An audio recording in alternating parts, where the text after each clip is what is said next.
Bonjour les amis, j'espère que vous allez bien. Bienvenue sur ma chaîne YouTube Roboboxing et autres sports. Ou alors, on va parler, devinez, du Kicks de Kylian Mbappé. Alors, vous connaissez le dicton? Vous n'êtes pas content? Triplé. Et ben voilà. Qu'est-ce que je vous avais dit au tout début? Hein, quand il y avait un problème, ouais, il va pas y arriver. Il est fini quand il a raté son deuxième penalty contre Bilbao alors qu'il avait déjà raté contre Liverpool. Il l'avait dit lui-même, je suis au fond du trou, mais vous allez voir, je vais revenir, là, maintenant je peux plus descendre plus bas, je peux que remonter. Et moi de toute façon j'y croyais toujours ce jour-là. De toute façon, la première fois que je l'ai vu, que j'ai vu ce joueur, c'était en 2017. Monaco jouait en Ligue des Champions contre Manchester City, huitième de finale aller à l'Etihad Stadium de City. Il y avait un partout. Et on parlait de ce jour-là, moi je l'avais jamais vu jouer. Et puis le commentateur dit, bah tiens, il y a Kylian Mbappé qui va rentrer sur le terrain. À l'époque, il était sur le banc, il n'avait pas démarré comme titulaire. Et je me suis dit, bah tiens, on va savoir ce qu'il vaut. Première balle dans la profondeur, paf, boum, un but, mais un but de ouf. Et Monaco passait devant 2-1. Bon, après le match s'est déroulé, ils ont perdu 5-3. Ils sont qualifiés au retour, où Mbappé a encore marqué. Et après, il a marqué contre Dortmund et tout. Ça a été le seul en demi-finale à marquer contre Buffon, contre la Juventus de Turin. C'est là qu'ils se sont arrêtés. Enfin bref, après, arrivé à Paris, et je suis carrément tombé super fan de ce jour-là, parce que je me suis dit, tiens, avec ce jour-là, quand il touche la balle, il se passe toujours quelque chose. Dès qu'il a la balle, c'est la panique dans la défense.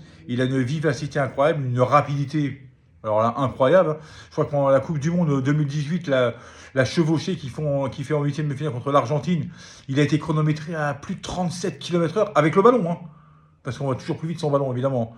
Mais conduite de balle à plus de 37 km/h, là, je dis chapeau. D'ailleurs, je pense que Deschamps avait dit après le match qu'il y avait eu une première accélération et puis qu'après, à l'abord de la surface de réparation, avant qu'il se fasse bousculer pour penalty, il y avait eu une deuxième accélération. Donc ce mec-là a un coup de rein incroyable. D'ailleurs, il court comme un sprinter. Hein. Je crois que c'est Usain Bolt qui l'avait dit. Il court comme un sprinter. Il court avec les mains comme ça. Il a une façon de courir. Il court pas comme un footballeur. Il court comme un sprinter, ce qui fait qu'il va 10 fois plus vite que les autres. D'ailleurs, ça s'est encore vu hier. On va y revenir.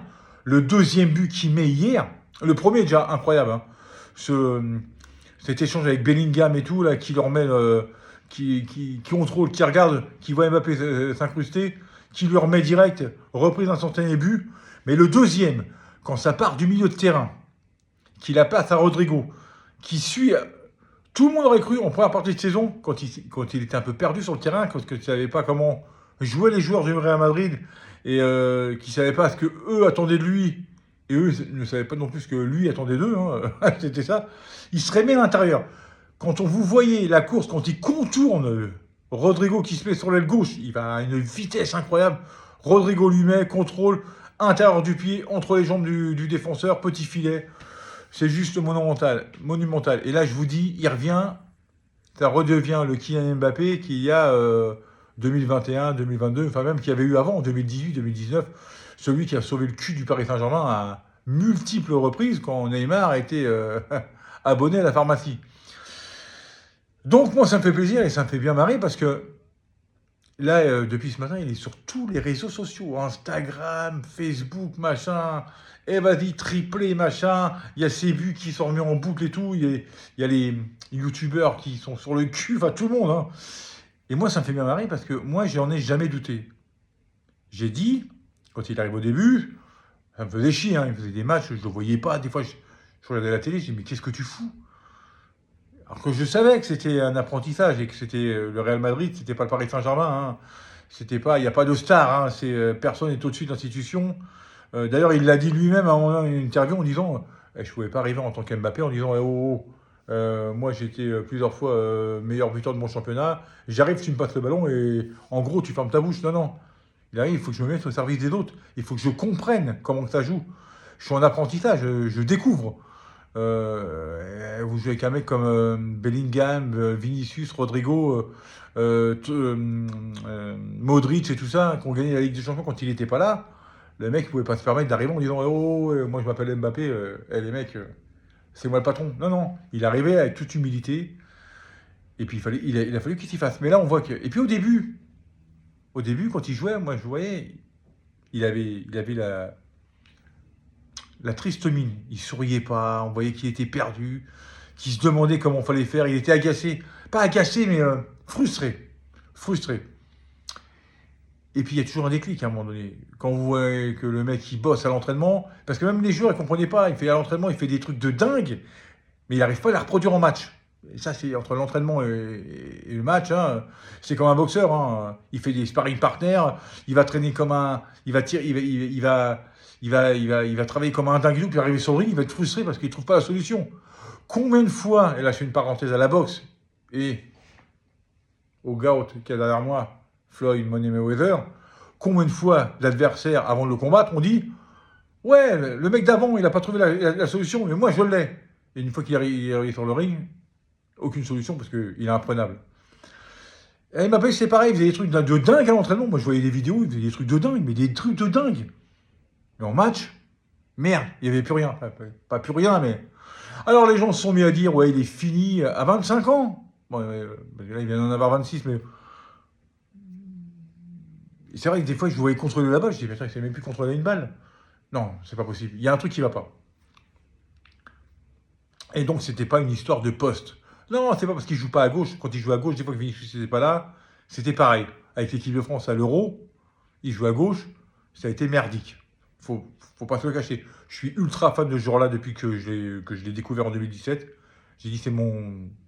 Il y en a plein que j'adore, mais lui, je le passe au-dessus des autres. Mais je me dis, c'est pas possible. Et je me suis dit, ça va venir. Ça va venir, ça va venir. Et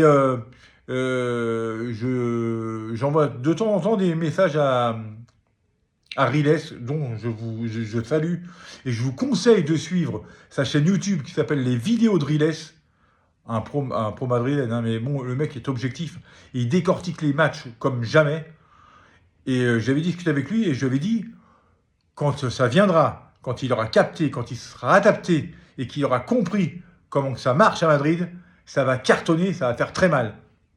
Hier, avec Jude Bellingham, vous les voyez jouer ensemble. Vous avez l'impression que ça fait au moins 5-6 ans qu'ils jouent ensemble. Les derniers matchs avec Vinicius, c'était pareil. Je me suis dit, ça y est, ça prend. La mayonnaise prend. Et une fois qu'il a capté, ça va faire mal. Et puis voilà, il se met à sourire, il se met à capter, il a capté, il se met à se dire, ok, j'ai compris le système de jeu. Vous avez vu, il fait plein d'appels de balles. Dans le jeu, il perd pratiquement plus de ballons.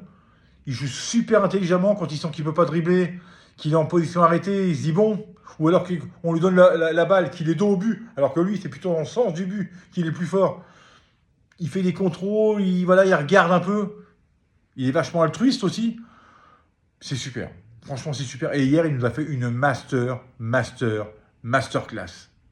Le seul truc que moi, je pense qu'il aurait dû faire, après Bellingham, lui, on n'a pas voulu, il était content qu'il marque le penalty. Mais comme la faute a été faite sur Bellingham, moi je lui ai dit, il va lui passer le ballon. Bon, c'est lui qui a marqué, il met son triplé, il pense quand même à ses stats. Ça, c'est... On va pas le retirer. Hein. Ronaldo pense à ses stats, mais c'est pareil. Hein.